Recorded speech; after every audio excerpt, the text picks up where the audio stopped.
भाजपा में कुलदीप सिंह सेंगर हुए, भाजपा में चिन्मय आनंद हुए, भाजपा में अंकिता ठाकुर का कातिल बैठा है, भाजपा में लखीमपुर चीरहरण के लोग बैठे हैं।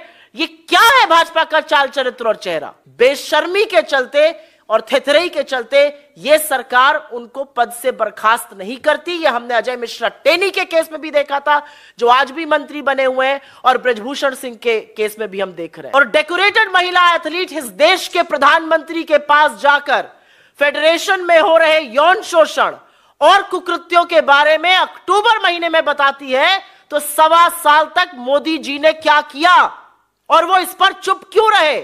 क्या कार्रवाई हुई? मैं एक बात जरूर पूछना चाहती हूं।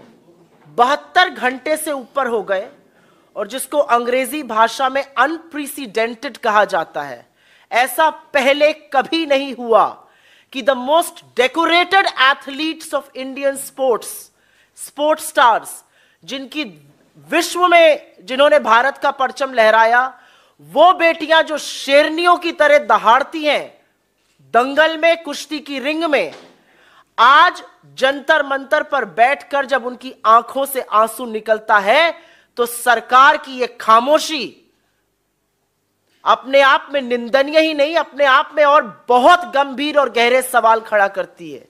क्योंकि कटघरे और सवालों के घेरे में रेसलिंग फेडरेशन ऑफ इंडिया के चीफ भाजपा के सांसद ब्रजभूषण सिंह जरूर हैं, लेकिन उससे ज्यादा आज कटघरे में प्रधानमंत्री मोदी खड़े हैं। और ये मैं बिना रीजन के नहीं बोल रही हूं, ये एक पैटर्न है।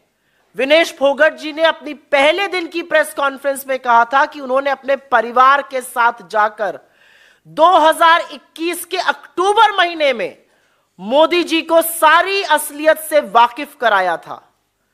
उन्होंने सच बताया था और अपनी जान पर होने वाले हमले का अंदेशा भी जाहिर किया था, और मोदी जी ने कहा था नहीं नहीं तुम्हें कुछ नहीं होगा। 1.25 साल तक, और मोदी जी ने सार्वजनिक रूप से विनेश फोगट जी को अपनी बेटी कहा है कि तुम तो मेरी बेटी जैसी हो, मैं तुम्हारे सारे परिवार को जानता हूं।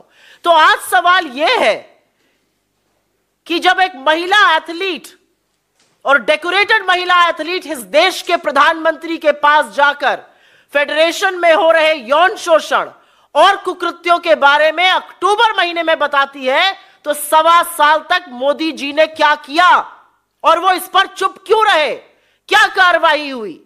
मंत्री सांसद अभी भी अपने पद पर बरकरार है, कोई इंटरनल इंक्वायरी नहीं हुई, कोई सवाल जवाब नहीं पूछा गया। और हम ये क्यों ना पूछें कि इस सरकार का पैटर्न है, ये बड़े बड़े आक्षेप और बड़े बड़े आरोप लगते हैं, उसके बाद कटघरे में इनके मंत्री, इनके सांसद खड़े होते हैं, लेकिन बेशर्मी के चलते और थेथरई के चलते यह सरकार उनको पद से बर्खास्त नहीं करती। यह हमने अजय मिश्रा टेनी के केस में भी देखा था, जो आज भी मंत्री बने हुए हैं, और ब्रजभूषण सिंह के केस में भी हम देख रहे हैं। मेरा सवाल यह है कि देश के प्रधानमंत्री ने अक्टूबर 2021 के बाद, विनेश फोगट जी का कहना है उनको सब कुछ बताया, उसके बाद वो शांत क्यों रहे?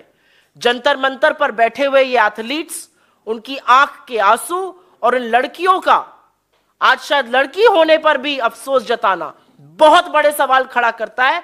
एक ही लाइन कहूंगी और उसके बाद मैं कृष्णा पुनिया जी को इनवाइट करूंगी कि वो अपना ओपनिंग वक्तव्य बोले। हमने अभी तक सरकार के एक नुमाइंदे से इन कुकृत्यों की निंदा नहीं सुनी, इसकी भर्त्सना नहीं सुनी। मेरी कोई आशा नहीं है कि इस देश की महिला और बाल विकास मंत्री, जो कि एक राहुल गांधी ट्रोल है, वो इस वाक्य पर एक भी शब्द बोलेंगी।